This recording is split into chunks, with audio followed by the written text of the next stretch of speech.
Welcome to another episode of the Don't Argue with the Fact podcast.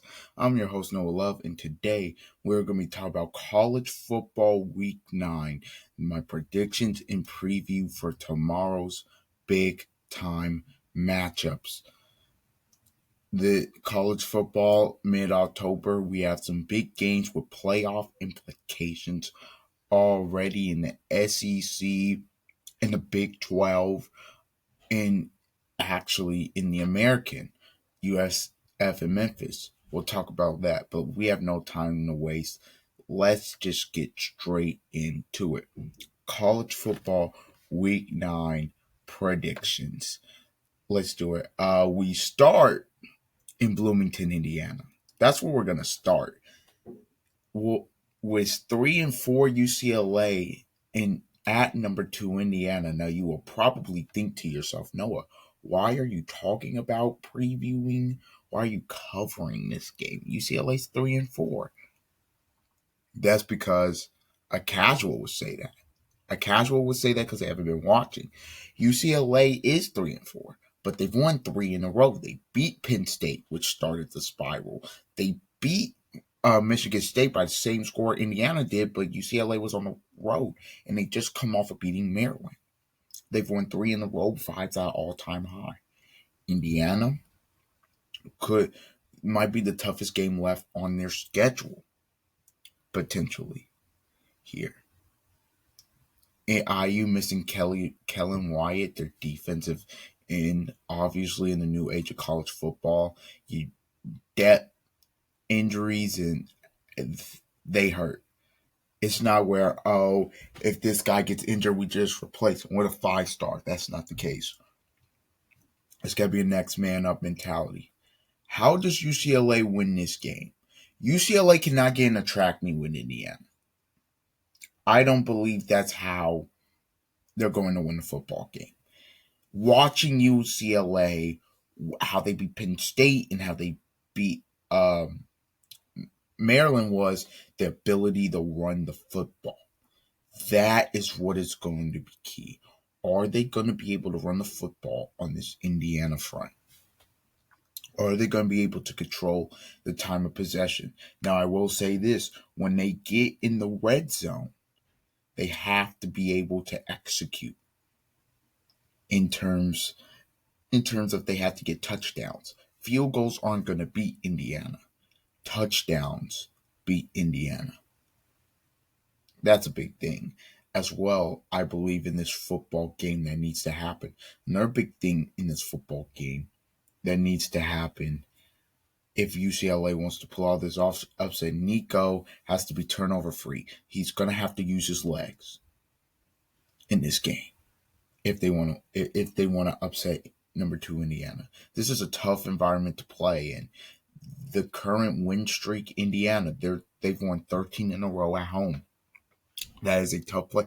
Memorial Stadium, especially when that team is rolling, that is a tough place to play, and it's going to be a heck of an atmosphere. At noon on Fox. Look, Indiana is a really good, bordering on. They're a great football team this year. They're a great football team. Indiana, Kurt Cignetti's going to have his guys ready to go. We talked about it in the press conference before this game. He listed off all their stats and everything in what UCLA was doing, and he basically said to his team, we're playing a 3-0 football team this week. And that's the mentality Indiana has to have when they come in there. When UCLA comes in there. Ever since they've retooled their staff, fired Foster, Skipper, it's the new interim head coach, Jerry Neuheisel is the offensive coordinator, haven't missed a beat. They have played extremely well. Does Indiana in the fairy tale story here, or does UCLA find a way to pull off the upset? 25.5 is also too high for this game. I do believe Indiana does win. I just think this year there is a certain focus. I think Signetti is great at making sure his team avoids trap games like this. I believe Indiana goes and they handle their business and they continue their march on as of right now to Indianapolis. Give me Indiana 38, UCLA 20. I I do believe Indiana they're going to be able to take shots down the field and run the ball effectively against UCLA. I just think they're gonna. I think they are going to be able to do that. I think Indiana is going to be able to run their stuff efficiently, and I say efficiently because they really want to be efficient in everything they do on the offensive side of the ball, whether it's run, pass. They don't want to get into third and longs. I think one way to try to beat Indiana is if you can get them into third and longs. But if they're in like third and seven, third and six, third and five, they're comfortable in that. But even sometimes when you get to third and long, Mendoza will complete those. So it it's interesting. Give me Indiana to win this game. Up next, we go to Simons Bank Liberty Stadium, Memphis, Tennessee. Number 18, South Florida on the road at Memphis. South Florida favored by 6.5 in this football game, according to ESPN Bet. Funny enough, there was a scandal in the NBA. If I have time at the end, we can talk a little bit about that because wow. But South Florida's taking on Memphis. When I watch South Florida and their football team, their defense to me stands out more than their offense. Yes, Byron Brown, there's a potential he could be the conference player of the year and all that. They didn't have him last season, which is why they kind of had the record that they did, but they still played a lot of close games. Having him back this season has been huge for them, obviously, but again, he stands out on offense, but their defense to me stands out when I watch them. The way they get after you, the way they fly around, the way their DBs cover, the way their linebackers are able to come up, they don't and read and react. It's just go. The way they're able to hit you. South Florida is such a physical football team, and you've seen it week in, week out this season when they've played anybody. The Miami game, Miami more physical, but that's Miami. Now Memphis, I don't know is their backup quarterback playing. I don't know what the status of their starter is because they lost to UAB, but that's because they had their backup in. I don't know if their starter is going to be in. Everybody's talking about everybody is talking about this game having big time implications in terms of the playoff. I think the winner of this game goes and plays Navy potentially for a playoff spot. It really depends because Navy does play both of these teams in the month of November. So maybe they could rematch, but I find it hard unless Memphis wins this game. I kind of find it hard for both teams to rematch because Memphis will have two losses that they lost. So I kind of find it hard for these two teams to rematch. Although it is possible, kind of find it hard for them to rematch in the American. For all intents and purposes, you win this game, you put yourself in a very, very good position, probably the best position to be the non-group of five representative in the playoff. I think this game's gonna come down to the line of scrimmage. I believe. Obviously, Memphis quarterback is going to have to be there because he makes such a difference. You watch them against UAB, and yeah, that was a great upset for UAB, but their starter not being there is a big It's a big thing if you watch their offense. Brendan Lewis has been. AJ Hill came in. He wasn't horrendous, but Brendan Lewis, he very, very good thrower of the football. He's also able to use his legs, which is big. And it looks like his status, I can't really tell if he is active. I can't even really tell if he's active. It looks like they're saying he's a game time decision. Okay. So if he so even if he is gonna even if he is going to go in this football game, give me South Florida. I think South Florida's better. Quite frankly, I think Byron Brown is just a straight stud. I think this offense, they have so many weapons. It's so hard to stop because they're really good at running the football. But then they have the explosive plays in the pass game. That Memphis place, it's going to be a tough place to play, no doubt. But give me South Florida to win. Give me South Florida 35-28. They pull it out. Now, let's go to Norman, Oklahoma, in what feels like for both teams must win territory.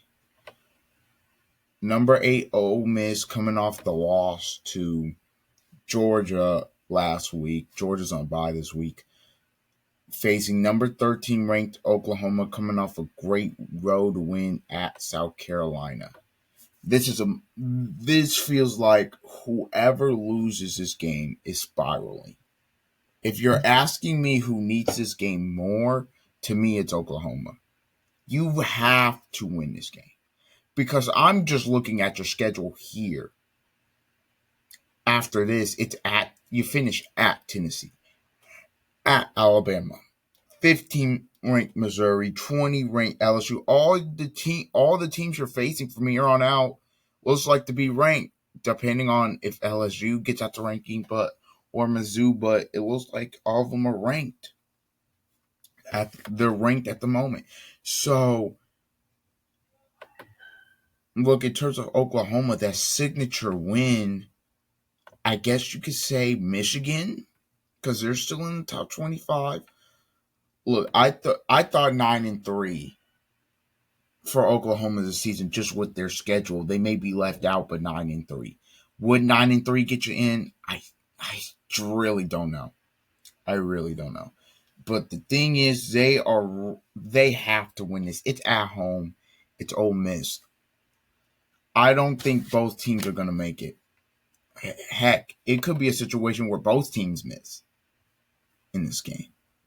But I think you'll have a good indicator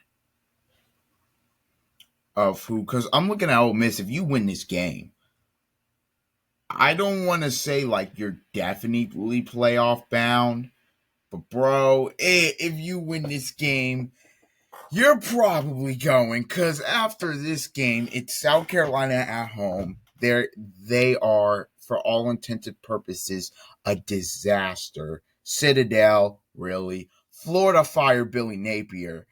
They have talent.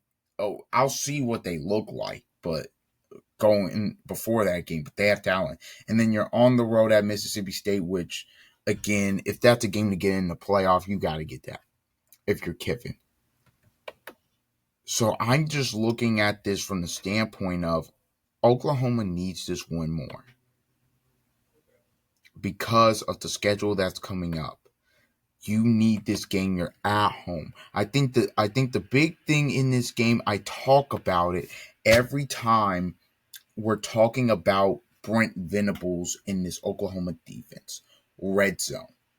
Red zone, red zone, red zone. That is always the key if you're gonna want to score against an Oklahoma Oklahoma defense led by Brent Venables. That's always going to be the key. Shambless. They're going to have to be good in red zone. Now, we could be expecting some rain. And the reason I'm bringing that up is because John Mateer, the thumb, kind of gonna have to grip the ball. Is that thumb 100%? I don't think so. Still looked better last week. I don't think so. The key for Oklahoma on offense is they need to be able to run the ball. You have to find something, and it can't just be Mateer that just runs it. You have to find a way to get your backs involved in terms of we can't be averaging 2.1 yards a carry. We cannot do that. Jaden Ott, they paid you money for a reason. Oklahoma has to be able to find something in the run game, something that can help them out. Ole Miss, I don't believe Ole Miss is going to make. I don't believe this is going to be a track meet. If it somehow is, Ole Miss wins this game by like 2 scores because Oklahoma, they just can't keep up. But with the way and style Oklahoma plays, I do not. If you watch every game this season, rugged defensive battle. There hasn't really been a game where they like just went off offensively against a big time opponent. So, with all of this being said, obviously I think Ole Miss, another key shambles. He's going to have to handle the noise, play well. Kiffin versus Venables is a very intriguing matchup in terms of the defense of Venables versus the offense of Kiffin. Give me Oklahoma to win. I think Oklahoma knows they need it. They need this more. They need it. I think both teams want. I think Ole Miss wants it. I think Oklahoma needs it. I think there's a factor of that. I think Brent Venables is going to come up with a great game plan. I feel like he's going to be able to slow down the Ole Miss offense, not not not stop it, but contain it, slow it down. If you can contain that offense, you're going to have a chance. I think Oklahoma's going to be able to do that in this football thing. I think Mateer, not quite 100%, but near 100%.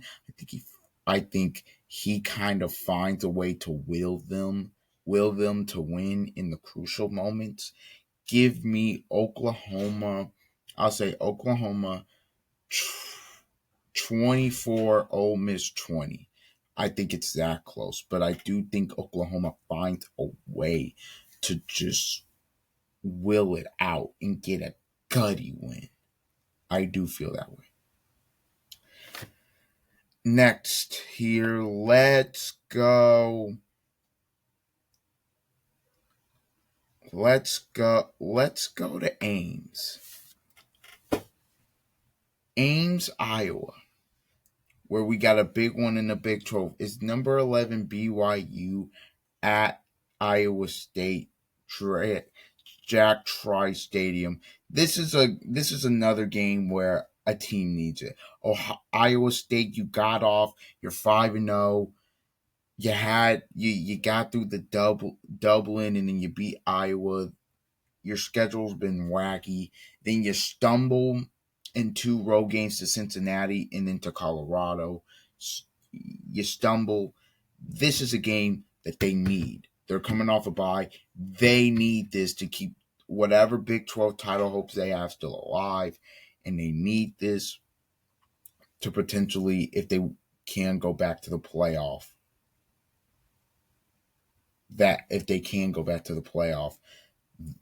they need this game obviously for that because they're not getting it. Even if they were 10-2 and didn't make the Big 12, there's a good chance they don't get in. 9-3, no shot. BYU coming off that big win in the Holy War. I just think maybe here there is some. How do I describe this? I say maybe there's some just fatigue maybe for BYU. Uh Look, it's the trap games of all trap games. BYU as the number 11 ranked team is a road dog. That's a road dog to Iowa State.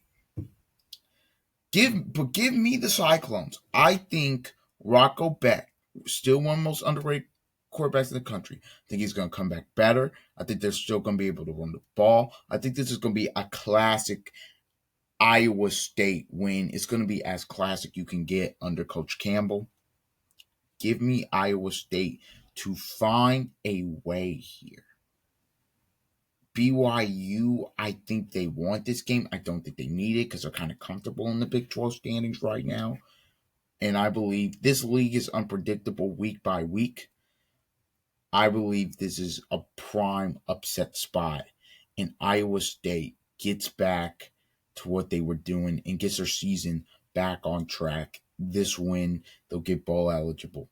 Give me the Iowa State Cyclones. I say they win 30-27. I think this game is that close. All right, now let's go to Williams-Brice Stadium. Cocktober is what they're calling it down there in South Carolina. South Carolina at 3-4. They host number 4 Alabama. Do I think South Carolina is going to be able to do anything of significance against Alabama? Nah. Offensively, just not good enough. If South Carolina wants to win, you have to have Beamer ball. You have to hope the special teams get you a touchdown. You have to hope the defense does a really great job. Like Alabama's got to be off their game, or they force Alabama into third, which means Dylan Stewart's just going to have to be a dog, and he's just going to have to be an alien, and they're going to have to get sacks on Alabama and force them into third and longs because that's the only way it seems like you can get them off the field these days. As with Ty Simpson as quarterback, and Sellers is going to have to be great against Alabama's defense. To me, they're not going to be able to do much against Alabama. They're just not. I just don't think they're going to be able to do much. Alabama prime letdown spot. You would think, okay, you beat 4 ranked teams in a row. Now you're going into little old South Carolina. They're really down. They're really down on their luck. You've got the LSU game coming up. You're at home. You're really looking forward to that. That's a massive game. You would think is a look ahead. These are the games where DeBoer struggles. I just don't think South Carolina is going to have enough to beat Alabama. I just think they're not going to have enough offensively to do it. If they have somewhat of a chance, it's going to have to be a low scoring game. Give me Alabama. I think Alabama wins this. I think Alabama wins 33-17. I think they win. Before we preview the next game, let me just get set.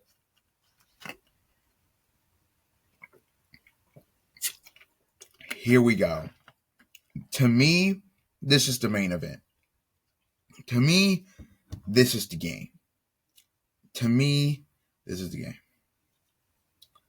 We've got Mizzou and Vandy.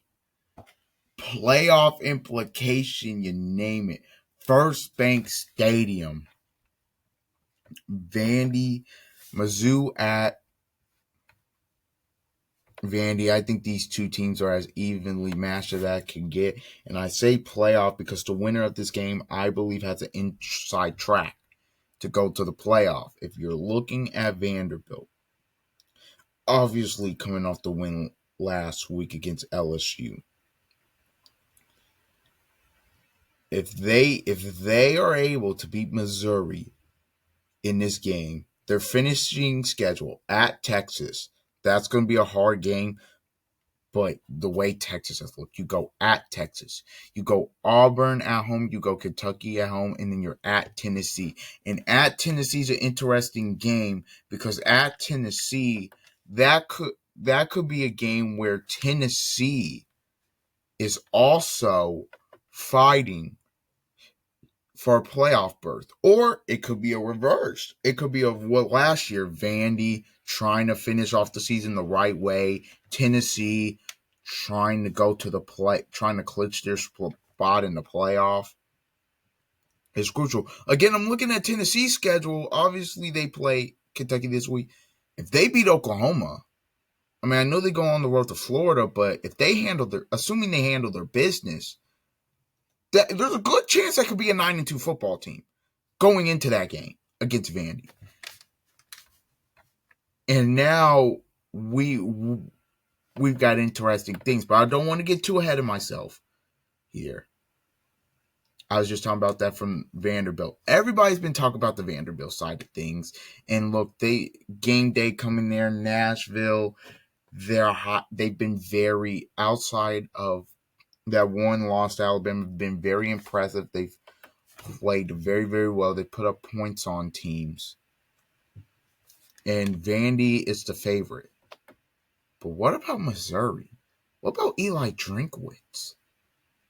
What he's building there. What about Missouri being a very good team? I mean, look, they almost beat Alabama. They survived on the road against Auburn. Obviously, when they played South Carolina wasn't ranked, but they beat them. This is a very good. Missouri is a very interesting football team right now. Missouri, look, this matchup is two inverses. What I mean by that is how Missouri needs to win is, look, we're going to be able to run the football. That's how we're going to win football games. Our quarterback, we're just going to ask him to make a couple of throws, couple of big throws, but we're going to run the football. We're gonna play defense, and that's how we're gonna beat you week in, week out. We're not gonna put the ball in our quarterback's hands and tell him go win the game, go be Superman. Bama made him do that, and you saw what happened. He did not look good. On the other side with Vandy, it's the opposite. They go as Pavia goes. When Alabama stopped Pavia, it was not pretty. So that's why I think this matchup is so interesting. And Ahmad Hardy, the last two games have kind of been stuffed. He hasn't even had over 100 yards in two games combined. I think he's 36 carries for like 98 yards in his last two games total. It's not good. Here's why I say this.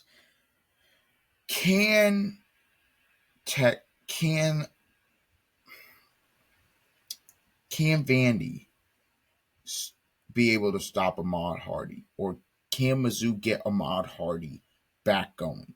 Can they do that in this game? Can Ahmad Hardy get back to what he was doing earlier in the season? Is there some cracks there? Again, LSU ran the ball for over 100 yards. Like, is there some cracks in the foundation there potentially? I don't know. We will see. For Mizzou, against running quarterbacks, they have been good. They've seen running quarterbacks. They've seen Jalen Daniels this year. They've seen Lenore Sellers this year. They've seen Jackson Arnold this year. And they've played pretty well against all three of them. Are they going to be able to contain or slow down or even stop Pavia? That's going to be a big thing in this matchup, I believe. We will see how that fares in terms of this game. In the end, and this is a tough game to pick, I'm going to go Vandy. I'm on the Vandy train. This isn't cute Vandy. Vandy is different this season. Vandy is different because they have NFL caliber players on the playmakers on the offensive side of the football. A guy like a Cedric Alexander, he may be an NFL draft pick. They have playmakers on the outside. Pavia obviously is a dog. I believe Vanderbilt. How do you beat Vanderbilt is the question. Alabama had the blueprint. Can Mizzou implement that blueprint? I don't know. It's the biggest game for Vandy in who knows how many years. I think they find a way to get it done. I think it's as close as you can call it. I think Mizzou can make this get a little bit ugly at times, but I think Vanderbilt wins it. Give me Vanderbilt 31, Mizzou 27 on the back of Diego Pavia.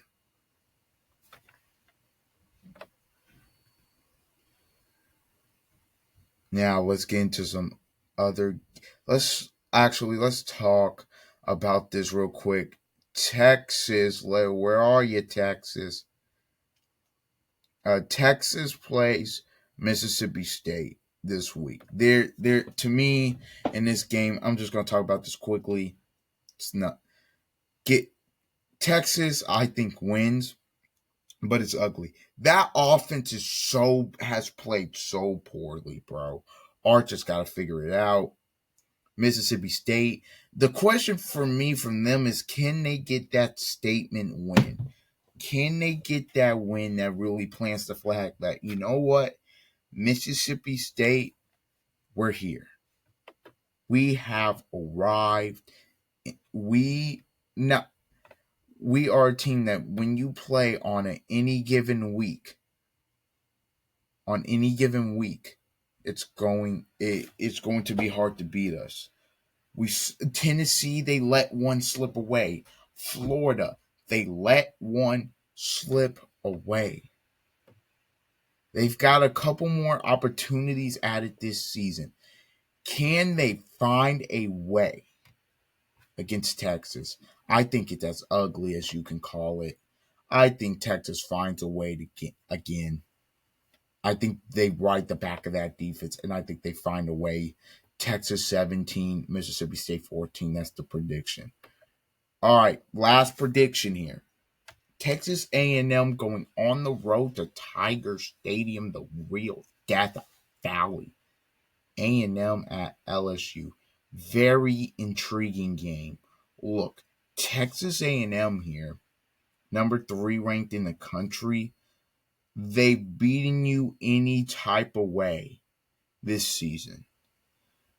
They've ran it. They obviously can run the football so good. Marcel Reed, they use that quarterback one at times smartly, but they also could just run it with you. They have playmakers on the outside. To me, the key in this game is going to be about LSU's defense. They struggled last week against Pavia. You're going to be seeing a slight there. I think Texas A&M and Vandy are similar offenses from the standpoint of, even though I think Marcel Reed is more dynamic than Pavia, Texas A&M really just runs the football, really pounds you to death. They really when you play them, yes, they can score a lot of points, but they really like to control the time of possession and keep you off the field. That's one thing. Another thing is they've won defensive battles. Texas A&M has won every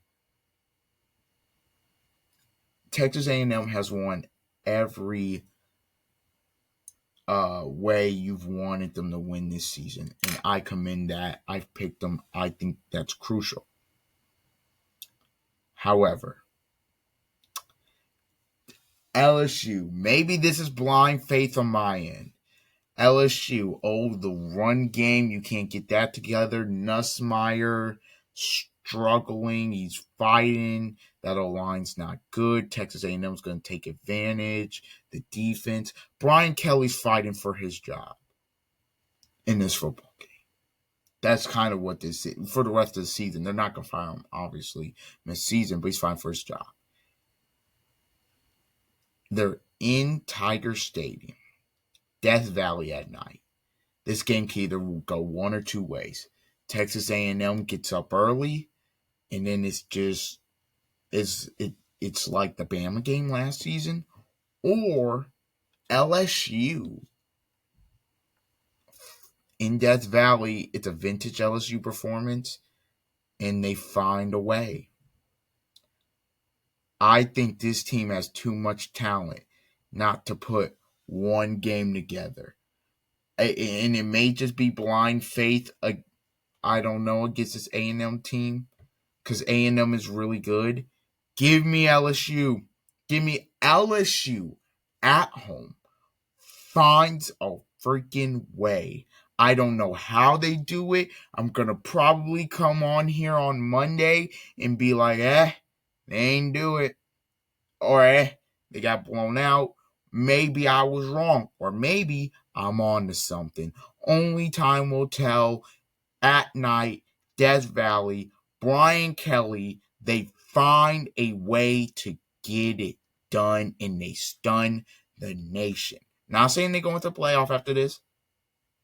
Not saying all that. Saying sometimes when your back is against the wall and your pride's on the line, you just find ways to win. I believe LSU is going to do that. Give me LSU 24, Texas A&M 21. All right. This has been an episode of the Don't Argue with the Facts podcast, my college football week 9 predictions. Please like, comment, share, subscribe. Enjoy the NFL, everybody. Enjoy college football week 9. Enjoy your weekends. We will be back on Monday. Until the next time, see ya.